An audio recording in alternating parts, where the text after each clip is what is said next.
ایک تو لا اکراہ فی الدین، دین میں کوئی جبر نہیں ہے۔ جو مفہوم یہ لوگ لیتے ہیں، ہمارے پاس صدر اول سے لے کر آج تک قرآن مجید کی آیات کی تفاسیر موجود ہیں، احادیث موجود ہیں۔ لا اکراہ فی الدین کا مفہوم آج تک کسی نے وہ نہیں لیا جو اس دور کے لبرلز اس کا مفہوم لیتے ہیں، اور زبان زد عام کر دیا گیا۔ اور عام میں نے سنا ہے لوگ کہتے ہیں جی دین میں کوئی جبر نہیں، دین میں کوئی سختی نہیں، جو مرضی کرتا پھرے۔ ریاست کی ریٹ موجود ہے، دین کی ریٹ موجود نہیں ہے، یہ کیا بات ہوئی؟ تو یہ بات ذہن میں رکھیں، فطری طور پہ اکراہ نہیں ہے۔ لا اکراہ فی الدین، کسی کو مجبور نہیں کیا جائے گا کہ تو اسلام قبول کر۔ کسی کی کن پٹی پہ پسٹل رکھ کے یہ نہیں کہا جائے گا کہ اسلام قبول کر ورنہ تمہیں مار دوں گا، یہ نہیں کیا جائے گا۔ دوسرا یہ ہے کہ کوئی شخص اسلام لے آتا ہے تو پھر اس کا ہاتھ کٹنے لگے چوری کے بعد، تو وہ کہے کہ نہیں میں نہیں اس کو مانتا، لا اکراہ فی الدین، دین کے اندر کوئی جبر نہیں ہے۔ بدکاری کے اوپر اس کو سنگسار کیا جانے لگے تو وہ کہے لا اکراہ فی الدین۔ جب مال آئے گا تو زکوٰۃ اس کو دینا پڑے گی، اور اگر انکار کرتا ہے ریاست کی ذمہ داریوں میں شامل ہے کہ اس سے زکوٰۃ لے۔ حضرت ابو بکر رضی اللہ تعالیٰ عنہ نے فرمایا لو منعونی اقالا لقاتلتہم علی منعہ، فرمایا اگر ایک رسی کھجور کی جو نکیل کے طور پہ اونٹ کے ناک میں ڈالی جاتی ہے، اگر اس کے دینے کا بھی انکار کرتے ہیں تو کہا ابو بکر آرام سے نہیں بیٹھے گا جب تک وہ رسی وصول نہیں کر لیتا۔ تو آپ کہیں گے دین میں جبر کوئی نہیں، تو رسول اللہ سے دین آپ نے سیکھا تھا یا ابو بکر صدیق نے سیکھا تھا؟ حضور کی صحبت میں بیٹھ کے دین کس نے سکھا تھا؟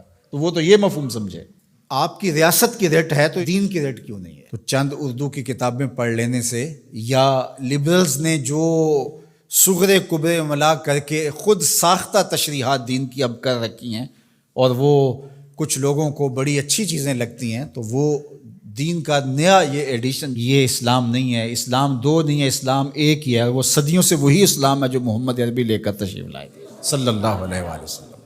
تو ایک بات یہ ذہن میں رکھیے گا۔ اور دوسری بات جو اس ججمنٹ میں لکھی گئی، فیصلے میں، وہ قرآن مجید کی تحریف کی گئی تھی اور وہ محرف نسخے تقسیم کیے گئے تھے، یہ سارا فیصلہ جس پہ ہوا ہے، اور 5,000 روپے کے اسٹامپ کے اوپر ہی ضمانت دے دی گئی۔ ساتھ یہ لکھا گیا کہ قرآن کی حفاظت تو اللہ نے اپنے ذمہ کرم پہ لی ہے۔ اچھا، وہ جو بونے لوگ ہیں نا، وہ کہتے ہیں لو تم بات کرتے ہو، انہوں نے 2 آیتیں لکھی ہیں۔ میں نے کہا دونوں لکھی اور دونوں کا مفہوم اپنی مرضی سے قرآن کی تعبیر سے ہٹ کے لکھا۔ آیت لکھی انا نحن نزلنا الذکر و انا لہ لحافظون، اس کو ضمانت دے دی جس نے جو ہے وہ قرآن مجید کا مفہوم بدل کے کتاب چھاپی۔ پہلے تو میں پوچھتا ہوں آپ سے کہ اگر پاکستان کے دستور کو کوئی اپنی مرضی سے چھاپ دے تو کیا آپ چھاپنے دو گے؟ آپ اجازت دو گے؟ کوئی بات نہیں، اپنی مرضی سے، اس کو آزادی اظہار کا اتنا حق تو ہونا چاہیے۔ چند لوگوں نے سر جوڑ کے جو قانون وضع کیا ہے اس کو اس ملک کا کوئی شہری اپنی مرضی سے تبدیل نہیں کر سکتا، اور اگر کرے گا تو قابل مواخذہ جرم ہوگا، تو رب کے قرآن کو کوئی اپنی مرضی سے کیسے تبدیل کر سکتا؟ اور پھر یہ کہا جائے کہ اللہ نے قرآن کی حفاظت اپنے ذمہ لی ہے، آپ خام خواہ کی ٹینشن کیوں لے رہے ہیں؟ میاں اگر یہی بات ہے، اس کا انکار نہیں ہے کہ اللہ نے قرآن کی حفاظت اپنے ذمہ کرم پہ لی ہے، لیکن اس مفہوم کو نہیں لوگ سمجھ پائے کہ جو اللہ کی ذمہ داری ہوتی ہے اس کے ظاہری نظام کیا ہوتے ہیں۔ اللہ تعالیٰ نے قرآن مجید کی حفاظت اپنے ذمہ لی نا، لیکن جب لوگ مختلف قراتوں کی طرف جانے لگے تو سب سے پہلی فکر کس کو ہوئی؟ حضرت صدیق اکبر، حضرت عمر، حضرت عثمان غنی رضی اللہ تعالیٰ، انہوں نے قرآن جمع کیا نا۔ تو کیا یہ آیت انہوں نے نہیں پڑھی تھی؟ تو جب لوگوں نے آ کے کہا کہ معاملہ خراب ہوتا جا رہا ہے تو قرآن کو جمع کیا جائے تو یہ بھی آیت پڑھ دیتے، انا نحن نزلنا الذکر و انا لہ لحافظون، اور بات ختم ہو جاتی، اور یہ اتنا کچھ نہ کرتے۔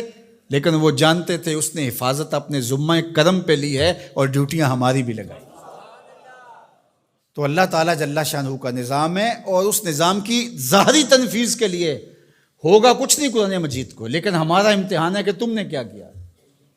اور یہ آیت لکھ کر کے ایک اعلیٰ عدالت کے جج کے فہم اور دانش اور ان کی عقل اور ان کے دراک کو داد دینے کو جی چاہتا ہے۔ کتنے سادہ لوگ ہیں، اور قرآن مجید کی 2 آیات لکھی اور اس کا جو مفہوم تھا بالکل اس کے ہٹ کے استشہاد کیا۔ اور ختم نبوت کا مسئلہ کوئی عام مسئلہ نہیں ہے، اس لیے ہمارے ذمہ داران کو سوچنا چاہیے، اس وقت ملک میں جو سیاسی عدم استحکام ہے، معاشی بحرانوں میں ہم دبے ہوئے ہیں، تمہاری عدالتوں پہ پہلے کس کو اعتبار ہے؟ ذرا آ کے مخلوق میں بیٹھ کے ان کی باتیں تو سنو، تمہارے بارے میں یہ سوچتے کیا ہیں؟ اور تم اب مذہبی ایشوز کو چھیڑ رہے ہو، اور پھر شریعت کورٹ موجود ہے، یہ فیصلے ان کو دو تاکہ وہ صحیح طریقے کے ساتھ ان فیصلوں کو نپٹائیں۔ ہر چیز اپنے ذمے لے لینا اور پھر تماشا بن جانا جس طرف ملک کو لے جایا جا رہا ہے۔ کچھ لوگ تو یہ کہہ رہے ہیں کہ کچھ عالمی سازشوں کے ڈانڈے اس سے ملتے ہیں۔ میں سمجھتا ہوں کہ عالمی دسیسہ کاروں کو کچھ کرنے کی ضرورت ہی نہیں ہوتی ہے، ہماری حماقتیں ہی کافی ہیں ان چیزوں کو کرنے کے لیے۔ تو اللہ تعالیٰ جل شانہ حفاظت فرمائے اور اس وطن کی خیر فرمائے۔